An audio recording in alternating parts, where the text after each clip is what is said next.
Greetings and welcome back, gentles and ladiesmen, to another fantastic episode of Exo Plays Spyro 2 Glimmer's Revenge, or whatever it's called, I don't remember. In this episode, we're going to be continuing our exploration of this stage, Cloud Temples, which is a pretty good level on the whole. When I'm not dying like an idiot, of course. But I'll take full blame for that one. We got sent back quite a ways, wow. Well, I suppose I did want to kill that one warlock in this part, so I guess I'll get my chance to do that whether I wanted to or not. I do enjoy that there are enemies that, you know, spit rocks at you. That's kind of unique for this stage, for this game so far, have enemies that kind of, I don't know, I suppose there were enemies that shot at us before, but, you know, still. Fuck these rams. I feel like we saw those guys before in Idols or Colossus or something. I don't know. Oh my god, that's one of my favorite NPCs in the entire Spyro trilogy right there. Let's go chat with him in just a second. He's so great, he even has his own theme song from the creators of Lazy Town. I'm a secret agent. I'm going to my secret hideout. Only members of my secret club are allowed to go there. I'm not leaving unless you hide behind that tree so you can't see me. If you listen really carefully to that line, you can hear the voice director in the background. It's true. Okay, so this mini game is really easy, unless if it's the Zebros playthrough, in which case it's impossible. Of course. You follow Agent Zero here. Don't walk in front of him or he'll see you. Periodically, he'll stop to check around, make sure nobody's following him. Just make sure you're behind the tree. You don't even have to be completely obscured by it, you just have to be kind of behind it. Don't try to go after all the gems, try to keep up with Agent Zero, and then you can grab everything else on the way back afterwards. So now he's gonna run into the center area, so just hide behind the tree, and he won't be able to see you. He'll do his little spin shimmy thing. I have lost this minigame before, so there is some decent challenge to it. So this is one of the better minigames in Spyro 2, definitely. So just fall behind, make sure you get into the gate before it closes, otherwise you lose. What? You managed to get here without following me? You must be a member of my secret club after all. Here, take this secret decoder. It will allow us to send secret messages. And like I was saying, just in case I forget to bring it up at the end of the part, Secret Agent Zero does have a theme song. It's pretty kick-ass. I recommend you all check it out here. I'll probably stick it on at the end of the part if I remember, but sometimes I forget to do these things, so I'm bringing it up now just in case, so that at least editor me will remember. But yeah, Secret Agent Zero tailing mission, fine mission. There's actual challenge to it, it's possible to fail it. There is, you know, I have nothing against it. It's one of the better mini games in Spyro 2 for sure. You know, I've been criticizing the mini games a lot in this playthrough, so I want to point out when I do think that the mini games are done well. So that is certainly one of them. No complaints. And yeah, like I said, I have lost it, so there's some challenge to it. We do have more mini games to do. We'll probably save the guy with the Talus Orb, we'll call it, for the end here. Actually, no, you do have to get all the, you do have to talk to him first before you're allowed to go up there. Let's see. Or maybe not. Let me talk to this guy and see what's what. Oh no, we need to kill more enemies, that's what we gotta do. And they probably timed it out so that you have to, like, get all of them before, by that point you've basically beaten the level, so. I did like how the first warlock you beat does that little thing with the platforms, but then every other warlock after this has just been gates that look like their faces, which is kind of lame, kind of a cop-out, I must say. Alright, that brings us to 21, but since we're all the way over here, you might as well finish that part of the stage anyway, and just, you know, be done with that and all that. This stage feels kind of short, which is fine by me, because I like tightly paced Spyro stages and all. You have freed our city from the claws of those evil warlocks. Please, take this orb. I foresee. Well, shit, I keep skipping it by accident. I swear I'm not doing it on purpose, god damn it. Ugh. By the way, remember when I said that species kept showing up across levels? Well, these wizards look an awful lot like the water wizards we just met in Mystic Marsh, don't they? I would have liked just a little bit more variety in terms of the, you know, because the fawns and the satyrs kind of look like each other. Our mystical you know, just bell as other towers have examples, been overrun you know. by trolls, and the bells haven't been rung in days. I tried a fire spell on the trolls, but it just made them crazier. This Super Freeze power-up will chill out the trolls, but we really need the bells to ring. They'll ring if you charge into them. Alright, so this is kind of a neat little platforming section is what it is. Now we have these trolls, and we have Ice Breath, which is showing up quite a while before Enter the Dragonfly was a thing, and, you know, brought that kind of thing back. So basically Ice Breath is functionally identical to, or similar rather to the regular Fire Breath that you got. Basically, you freeze the enemies and then a block appears underneath them, which allows you to get up to these bells. We've got to ring all three, and then we'll get our orb. That's basically what we're doing. Now that we've got that first one, this guy's gonna run over here. These trolls are probably the strangest troll design I've ever seen in a video game. Usually trolls are like, you know, big and ginormous, but these guys are just like little I suppose emojis you or want an something. orb for doing that. Well, I'm afraid not. There's still one bell left. You can get to it by using the whirlwind behind me. Yeah, so we'll go ahead and take care of this real quick.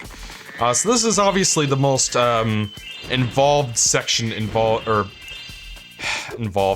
This is probably the most detailed section that involves the trolls rather. So basically we have to time it out, and we'll expire the clock because we got to get this rocket so we can break that chest down there and get the last of the gems. So we will have to wait out the timer for that, and then once we do, we'll go grab the gate and take care of the rest of this minigame before going back for the you know. Yeah, it feels like the pacing and the levels in the Winter Tundra is much faster than the ones from Autumn Plains. Not just in terms of how many levels there are, but within the levels themselves, it feels like we got through Cloud Temples fairly quickly, didn't it? Can't be the only one who feels that way, but anyway, we've got to wait for the other guy that's running behind us to catch up, so that we can freeze him, and yeah, now we can get up here. There's this guy right here. By the way, if anybody could tell me where that stock bell ringing sound effect comes from, I'd really appreciate it. Thanks, Spyro. There we go, we got I didn't think it. you could do it. Here, have a souvenir from the Mystic City gift shop. Well, so apparently you can just buy orbs here. Which I'm sure Moneybags would love to know. Oh, that's right, we gotta go get our chest. Then we can leave. Alright, 3.25 and a $5. Is that not it? Are there more? Okay, there are 20 that we have not found yet, so I'm gonna guess there's a chest or something. See if I can't find it. Oh yeah, there we go. That's gotta do it. Probably 2 10s in here. Yep, perfect, we're done. Pretty sure that there's no skill point here, but let me double check. Oh, I can't fucking remember this shit. Yeah, we're done. There are no skill points here. I don't think there's skill points in any of the last few levels.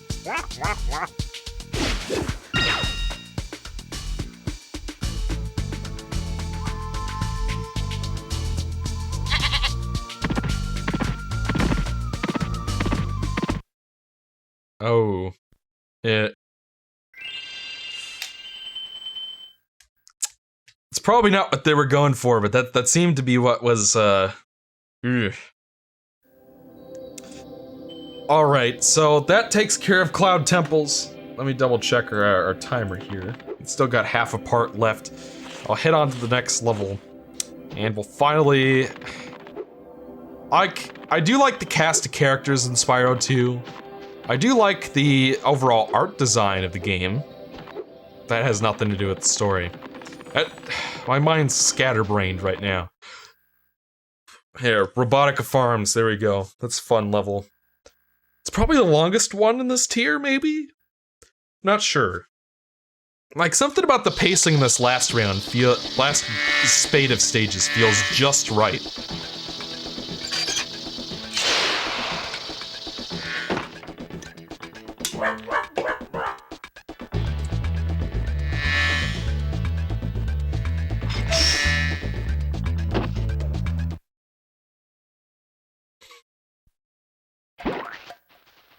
We'll go talk to this guy real quick.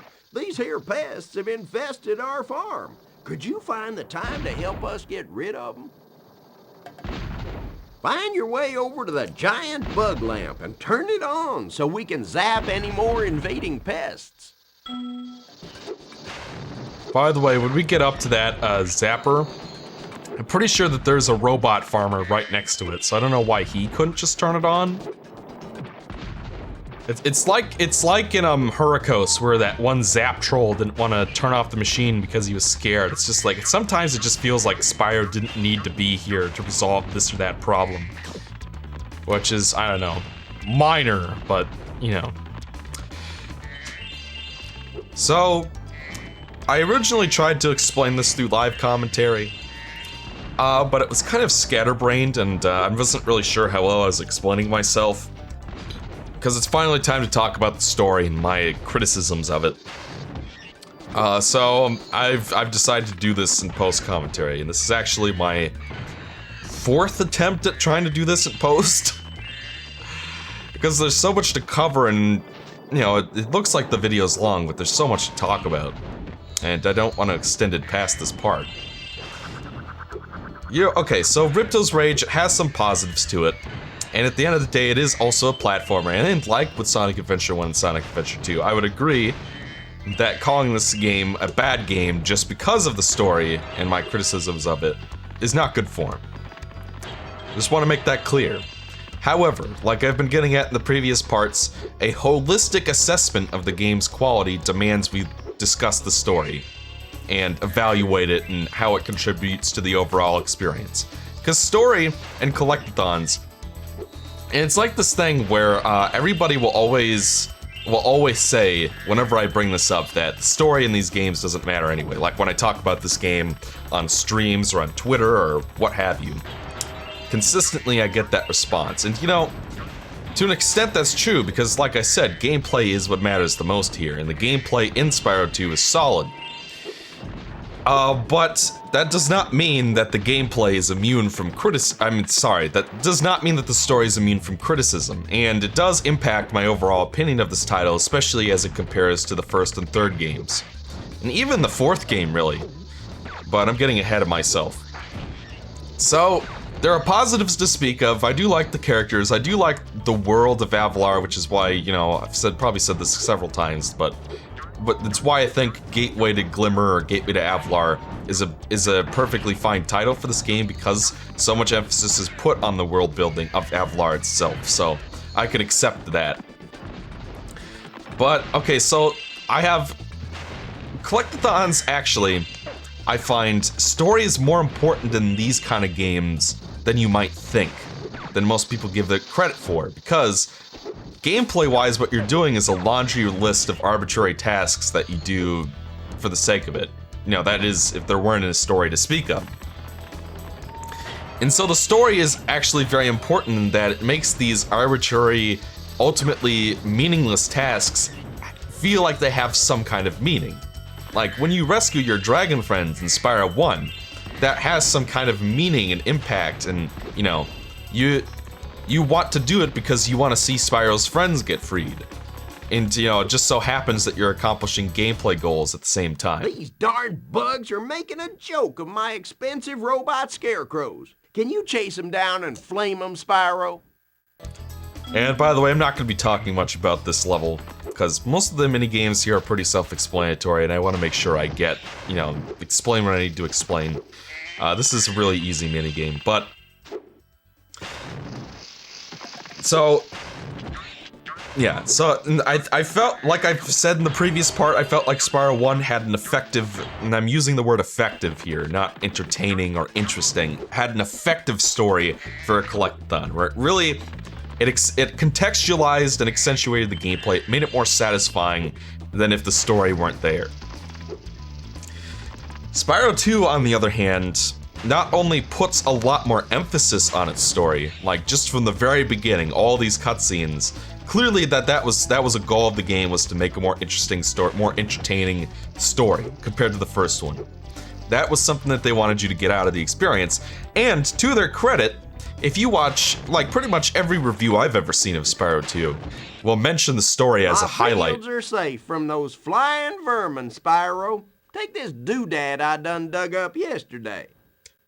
Most reviews I've seen of Spyro 2, they will mention this. They will say that one of the reasons why it's the best game in the trilogy, supposedly, is because of the story. And that's always been that thing where it seems like people want to have it both ways. Like, when they think the story is good, it makes it one of the best games in the trilogy, but when I bring up legitimate criticisms of it, they say, oh, well, the story doesn't matter. That always happens consistently on Twitter or on streams or what have you. And it's just, it always felt a little bit hypocritical to me, but whatever. I mean, I think Sonic Adventure 1 and Sonic Adventure 2 would be better if the presentation was improved. This is what I'm getting at. Holistic assessment and all that. But I think Spyro 2 actually has by far the weakest story of the three, in terms of effectiveness, not necessarily entertainment value. When I say effectiveness, I mean contextualizing the gameplay and basically justifying this laundry list of collectathon tasks. First game, like I said, well done. Third game is also well done. I'll discuss that more when we play that game. It just feels inherently satisfying to save dragons and rescue dragon eggs. And to defeat Norks and Rhinox who work for the bad guy. It works. It's, you know, and I don't know, I feel like Spyro 3's story is at least as entertaining as this one. So that makes it the best, I guess, but, you know. What are the problems with Spyro 2's story? Well, I think first of all is contrivance. The entire premise of the game is built on a series of contrivances that conspire to have Ripto and Spyro in the same place at the same time.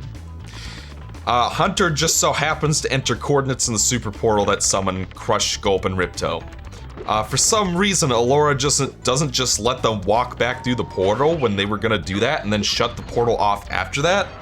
Like, they were literally going to go back to pack his bag so he could move in, but instead of letting them do that and then shutting off the portal, Allura takes the orbs before they can do that? This entire thing would be avoided if they'd just done that. But regardless.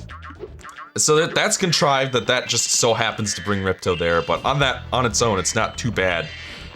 Second contrivance, Spyro just so happens to be heading off for vacation and enters a portal just when they decide that they want to bring a dragon to Avlar. Another contrivance, the only reason they want to bring a dragon to Avlar is because Ripto hates dragons for unexplained reasons. Like, the only reason Ripto hates dragons is because they needed an excuse to bring Spyro in there narratively. Which is contrived, I'm sorry. What else? Yeah, so, and they don't even really explain how it is that Spyro got here. Like, he goes into a portal to Dragon Shores, but that portal was going to Dragon Shores. How did the professor redirect Spyro in transit to Dragon Shores to Avlar? They don't explain it. Like, how did Ripto even get there? Was he going through a portal? How did any of this happen? Like I said, contrived. The entire premise of the game rests on a series of contrivances, which is annoying. And I do also have to say that chunk of cutscenes after the Gulp fight is one of the clunkiest attempts at a third act twist I've ever seen. Spyro, them varmints won't be coming near our crops now. Can I offer you a reward? It is one of the clunkiest attempts at a third act twist I've ever seen, because the idea of a third act twist is it's supposed to resolve the main tension and redirect it to a related second tension, so to speak. But it's the same tension, and nobody was gonna believe Ripto's dead, but I've already talked about that. So that's the first problem with it. Second problem is they were clearly going for the Gruntilda effect. What is the Gruntilda effect? Well, if you've ever seen this one video by Jontron, I think it's like top 10 boss battles or something like that, he argued that Gruntilda was one of the best boss fights in gaming history because of what he calls the Gruntilda effect. Basically, much like Jubileus and Bayonetta, for example, she was built up very well throughout the game. She basically the entire crux of the gameplay is her setting up a bunch of basically dicking you around and trolling you the whole time. Like, the only reason you have to collect stuff is because you need to get music notes to unlock doors and, you know, stuff like that. And because she puts them there and all the enemies work for her and she constantly sets all these traps for you, by the time you actually reach her, she makes you play this annoying quiz game just to be a bitch. Then she runs away like a coward and hides up in her tower. Meanwhile, you're learning all these gross out facts about her from Bruntilda. So by the time you reach the top of that tower and the Ginginator knocks her ass down from the top of the tower, she crashes through the floor and gets trapped underneath the boulder. It is one of the most satisfying feelings you will ever encounter in a video game. The Gruntilda effect is nothing to scoff at. When you can sufficiently build up a final boss battle like that, it's a really effective gameplay motivator is the point. And I feel like that's what Spyro 2 was going for with Ripto. Like, the way that the game starts out, they're talking about how, oh, Ripto's a troublemaker. You have to get rid of him. He's causing all sorts of trouble around here. That Ripto, he's caused enough damage. I was a bantamweight heavy at university and I still know a few moves. Oh, even though you beat Ripto, Spyro, there's no time for a vacation. Because of all the trouble Ripto caused, we'll be cleaning up for weeks. Like, just look through all the cutscenes, and they're clearly trying to build up this Gruntilda effect, this final boss battle where, you know, Ripto is this big unstoppable threat and he's causing all this trouble. But here's the critical flaw in Ripto's Rage's narrative, and that's the fact that Ripto does not do anything in this story that would justify that description of him. They pay all this lip service to him doing stuff, but they never actually show him doing anything. The most he does is he blows up the portal in Glimmer so that Spyro can't go back the way he came. He tries to feed Zoe to Gulp, which is evil, and he steals the power crystal. By the way, contrivance, the moment that Spyro gets there, Gulp eats Ripto's scepter so that Ripto won't fight Spyro directly, and he just so happens to get a power crystal to make a new scepter just in time for the final boss. Contrivance. But yeah, it's like they pay all this lip service to Ripto. I used to drive my tractor all around the farm, but some fool robot blocked the path up. Do you think you could knock him down with a bit of a supercharge? So he blows up the portal, he tries to feed Zoe to Gulp, which is evil. He takes the power crystal, and beyond that, all he really does is lock himself in castles and put up banners, which apparently counts as taking over, but they don't really explain how that works. So it just seems like he just did some interior decorating, you know what I'm saying? Which is hardly taking over. But beyond that, we don't really know what his motivation is. Fine piece of steering that was, Dragon. Here, take this thingamajig I found in the cow pen. Like, why does Ripto want to take over Avalar? Why does he hate dragons, beyond the fact that they can contrive a reason to bring Spyro to Avalar? Why does he... Where did he come from? Why does he know magic?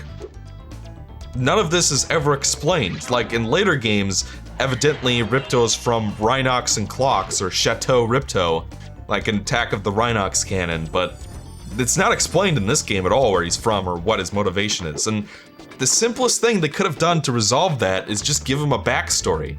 And this is...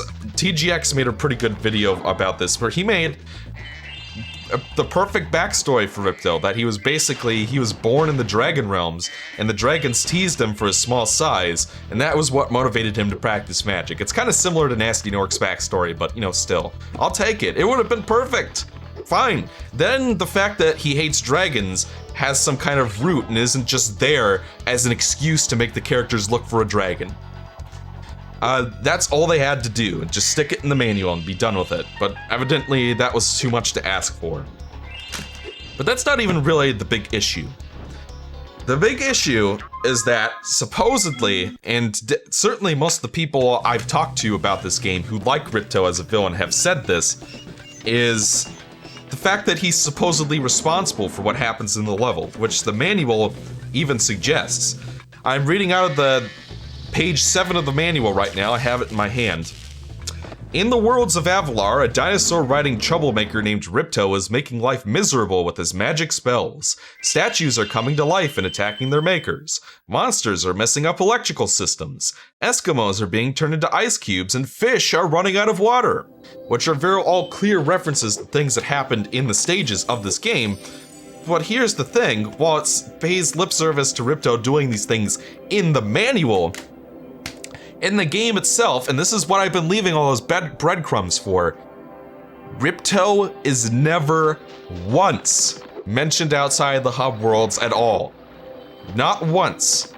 As far as we know, Avalar was basically tearing itself to pieces already without Ripto even being there. And I can't accept that he's responsible, because what reason would the inhabitants have not to mention him if he was? Like, especially since Allura and Moneybags and everybody's talking about how he's causing trouble. Why wouldn't the other inhabitants do that? Like, literally, all they had to do was have the characters in the levels mention Ripto's name. It's so simple, and it's one of those things where if I can think of how to write a better story in my head as I'm watching it, that's a problem. That's not my job as a viewer, or even as a reviewer for that matter, to write a better story for people who are providing professional entertainment to me. It feels like the simplest thing to fix that, and so that's a problem in one sense, because clearly they were the goal of the game is to beat Ripto, so they damn well better build up that final boss battle with Ripto by the end, and if he had been responsible for what happens in the levels, he would be a great villain like all the reviews say he is, but he doesn't do anything. He's not responsible for anything that is happening in these levels. There's not a single confirmed case within the game's cutscenes of him being responsible. And that's a problem both because they're trying to build him up as a final boss to do the Jubileus Gruntilda effect, but that's also a problem because it means that A plot and B plot are completely disconnected. What does that mean? A plot is Spyro needs to defeat Ripto. B plot is whatever happens in the individual levels. A plot and B plot aren't connected, so it feels like most of the time you're doing things that are completely unrelated to what you actually need to accomplish. Which is certainly a criticism I could make of a game like Kingdom Hearts 2. All right, Spyro. Are you ready to try out my plane? I just fixed it, and I'm pretty sure it won't crash now.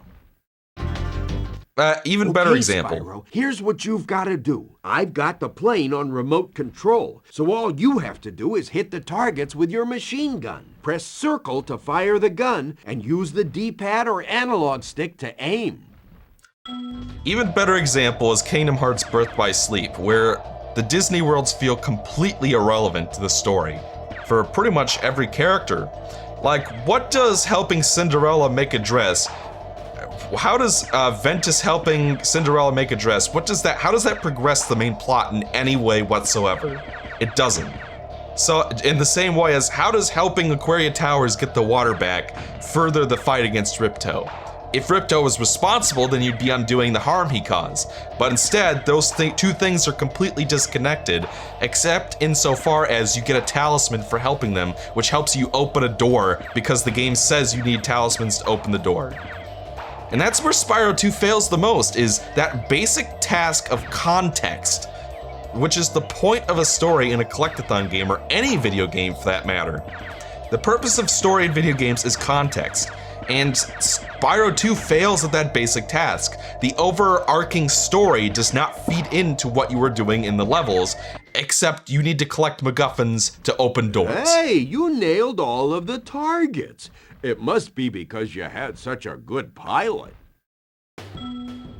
Like with Spyro 1 and Spyro 3, the act of saving your dragon friends and the dragon babies, basically, furthered your goal. That was your direct goal, was to save your friends in both games. In this game, the big goal that you were given right off the bat is defeat Ripto because he's a troublemaker.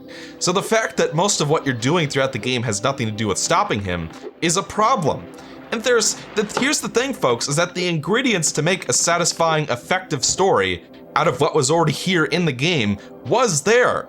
All they had to do was mention Ripto's name in the levels. Or they could have gone the Sonic Forces route and have Ripto have some kind of army of Riptocs or something. Have him invade with his army and take over, and have you fight Riptocs in the level. So by defeating the Riptocs, you're liberating the place. You gradually take back Avlar, and basically they could have done something more with the talismans as well and have them be used in boss fights or something. I don't know.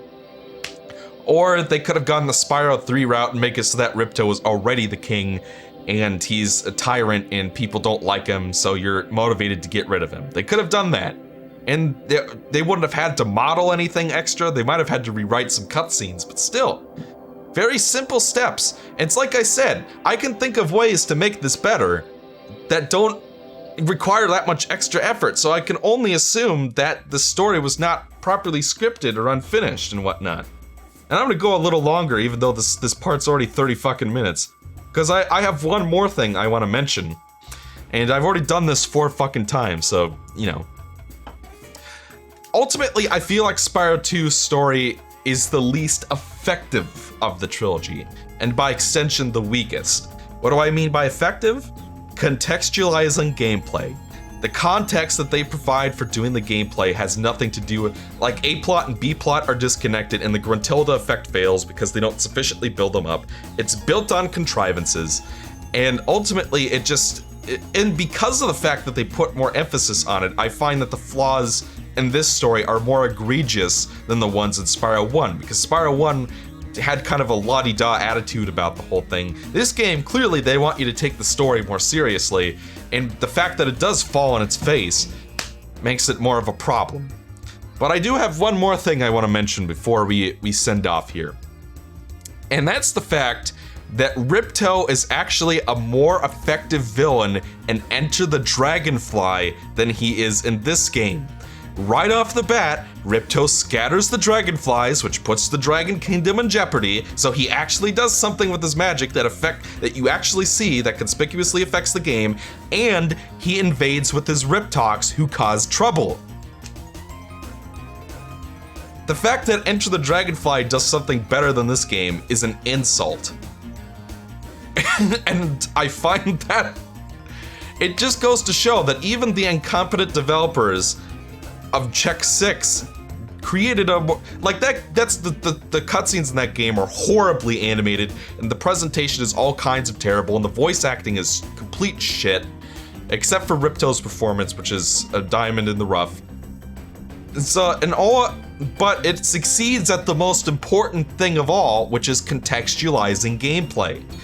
So at best, I can only really consider Spyro 2's story a disappointment, which is not, where you want to be with that, so, yeah. But anyway, that's my long discussion of Spyro 2's story done and over with, and I promise not to go too much in depth with it for the rest of the playthrough. Sorry that this part went on for over 30 minutes, but you have no idea how difficult it is to say this unscripted, but I digress. I'll see you guys in the next part in live commentary again. See you guys next time.